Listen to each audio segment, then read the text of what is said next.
Hello guys, कैसे हो आप सब। I hope you all are good. आज जो हमारी क्लास होगी, आज का जो मैं क्लास लेके आई हूँ वो है हमारी इंग्लिश लिटरेचर की, जिसमें हम कर रहे हैं विक्टोरियन जो राइटर और पोइट हैं वो सैमुअल बटलर को करेंगे। इससे पहले इनका जो हुडीब्रास रहता है मोस्ट फेमस वर्क, उसको डिस्कस किया था पहले वाली क्लास में। तो आज हम इनके मेजर वर्क्स को देखेंगे और क्या कुछ इनका थोड़ा बहुत लाइफ के बारे में जानेंगे। तो गाइज लेट्स सी। अब हम देखेंगे कि जो सैमुअल बटलर का सबसे बड़ा वर्क मैंने आपको बताया था कि हुडीब्रास था। कौन सा था? हुडीब्रास। जो मोस्ट फेमस वर्क रहता है, जो इन्होंने कहाँ से उठाया था? एडमंड स्पेंसर की फेरी क्वीन से। ये करेक्टर का नेम था एडमंड स्पेंसर की फेरी क्वीन में। तो उसी को इसने क्या किया, अपना टाइटल बना लिया था, अपना हुडीब्रास का टाइटल बना लिया था।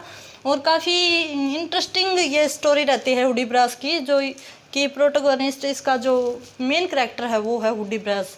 तो इसको देखने के लिए आप प्ले लिस्ट में जाएंगे तो वहाँ आपको हुडीब्रास मिलेगी। ओके गाइज, तो अब डिस्कस करते हैं सैमुअल बटलर के लाइफ से रिलेटेड कुछ फैक्ट हैं।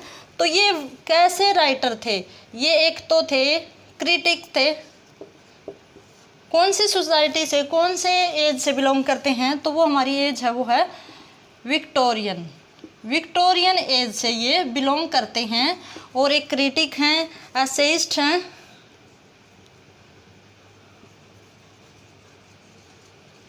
हैं, फिर उसके बाद अगर बात करें हम तो ये सटारिस्ट भी हैं। बहुत बड़े सटारिस्ट रहे हैं इन्होंने। जितने भी अपने वर्क लिखे हैं मोस्टली वर्क इन्होंने सटायर के रूप में लिखे हैं। कोई मोक है तो कोई सोसाइटी के ऊपर सटायर है। सबसे ज़्यादा जो इन्होंने सटायर किया है वो इसकी सोसाइटी के ऊपर किया है। कहाँ किया है?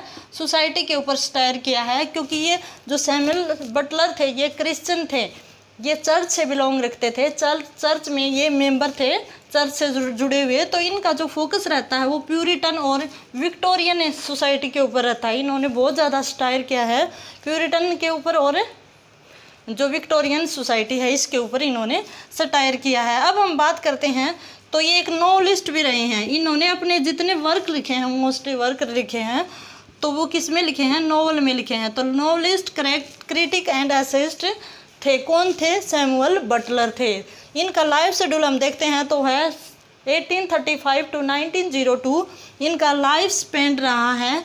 और नियर अबाउट 66 एज रही है इनकी। अब हम चलते हैं इनके वर्क के ऊपर।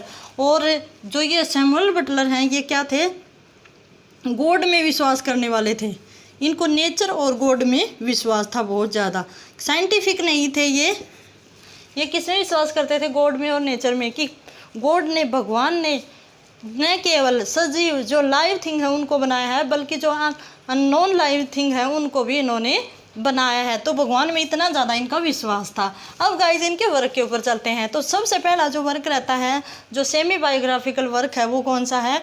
इरेम होन। तो ये वर्क है इनका कब पब्लिश हुआ था? 1872 में पब्लिश हुआ था। जो कि कैसा वर्क है इनका? सेमी बायोग्राफिकल वर्क है।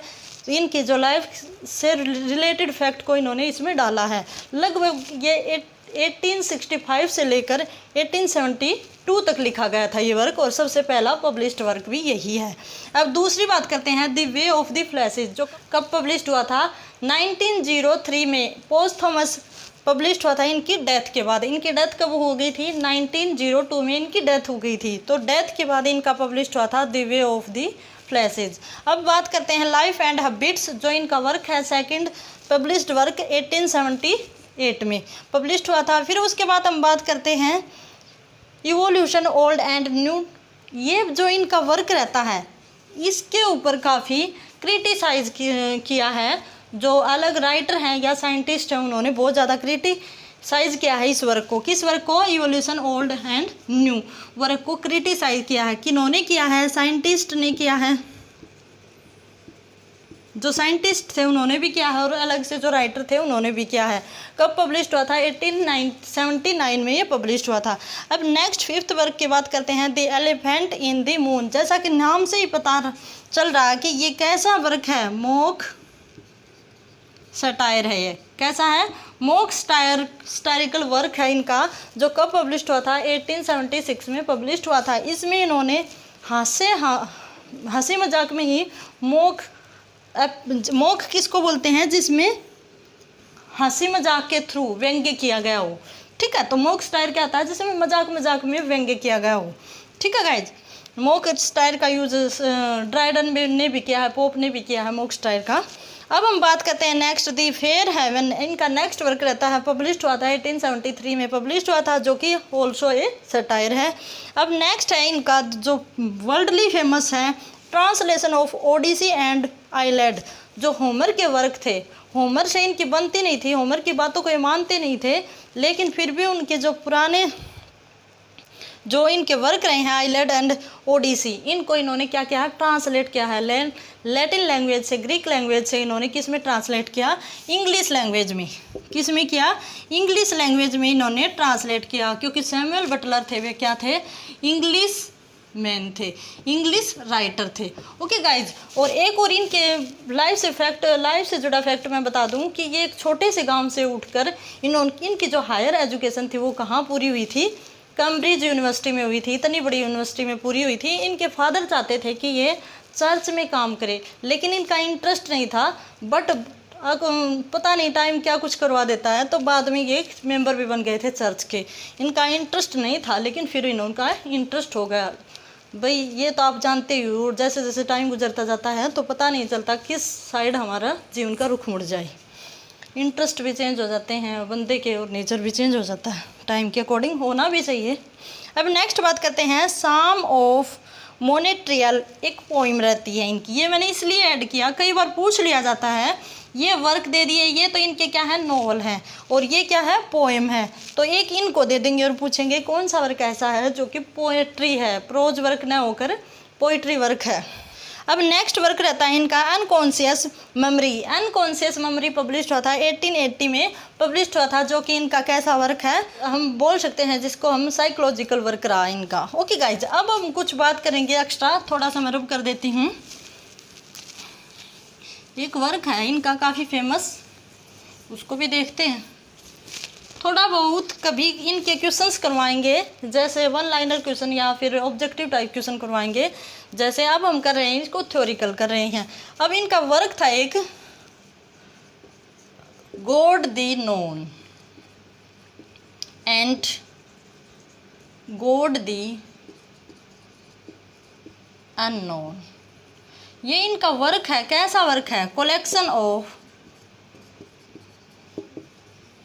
एसेज, एक एसेज का कलेक्शन है। इन्होंने एसे भी लिखे हैं, मैंने मेंशन किया था, नॉवलिस्ट थे, एसेज थे और सटायरिकल वर्क लिखते थे ये। तो ये कलेक्शन है इनके एसेज का, जिसमें इन्होंने मेजरली किसको डिस्क्राइब किया है, गॉड को किया है, कि गॉड है वो क्या है, हर चीज़ को बनाने वाला है। गॉड ने, मैंने आपको पहले भी बताया, नॉन लाइव थिंग भी बनाई है और लाइव थिंग भी बनाई है, जितने भी मीन्स जो जीवित जीव जंतु हैं उनको भी बनाया है, और जो जिनमें जीव नहीं है, जिनमें जान नहीं है, उन चीज़ों को भी किसने बनाया है, गॉड ने बनाया है। तो ये गॉड में काफ़ी ज़्यादा विश्वास करने वाले बंदे थे, इन्होंने गॉड को काफ़ी कुछ माना है, बिलीव करते थे बहुत ज़्यादा गॉड में।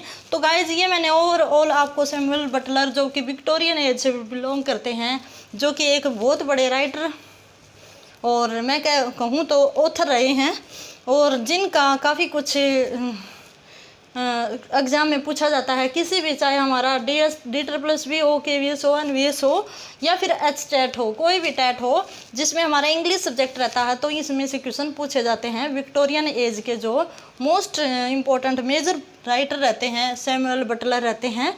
तो यहाँ का इनका हुडीब्रास हमने पहले कर लिया था, इसमें मैंने इसका मेंशन नहीं कर रखा, क्योंकि इसके ऊपर अलग से एक वीडियो बना रखी है, तो आप चाहो तो उसकी स्टोरी देख सकते हो, समरी देख सकते हो।